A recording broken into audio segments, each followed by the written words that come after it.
And now, sports coverage you can count on with Way 31 sports anchor Max Cohan. We're covering a football school and a basketball tournament in a city that's known for horse racing. Greetings from Louisville, Kentucky, where in about 24 hours, Alabama and San Diego State will meet in the Sweet 16. Now, both the Tide and Aztecs hit the practice court earlier today. The Aztecs first at 10 local time and Alabama a bit later at 1:50, with the Tide full of smiles and enjoying the sounds of Sweet Home Alabama playing over the PA system.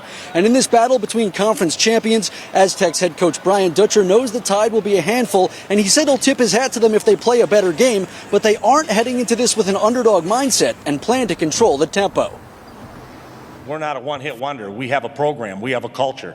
So I don't care what game we go into. We don't consider ourselves an underdog. We just look at the next opponent. So we're not embracing the underdog role. We're just trying to embrace San Diego State basketball and be the best version of us. Like I always say, if we can turn it into a half-court game, and this is no matter who we play, Mountain West games, whatever, I like our chances in a half-court game.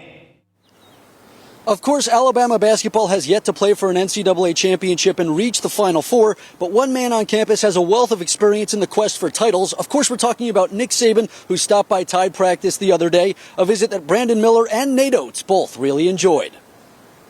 For me, I could say, because, I always grew up being an Alabama football fan, so Coach Saban has always been a great role model for me, so it was just great just seeing him arm's length away from me. I've got a ton of respect for him. He's been tremendously supportive of our program since he's got here. I mean, he says it all the time. He wants the entire athletic department to do well. He's been at multiple games this year.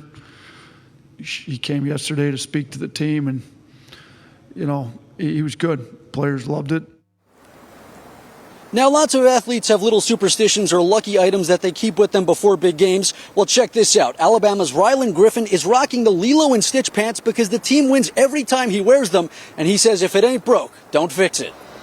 I've had them since high school, but, I started wearing them more and more toward tournament time, because you roll out of bed in the hotel, you don't really feel like getting dressed. You just wear your pants, and then you leave right from the hotel to practice, so just wear them to practice, and we've been winning in them, so I gotta wear them every night, really, from now on out.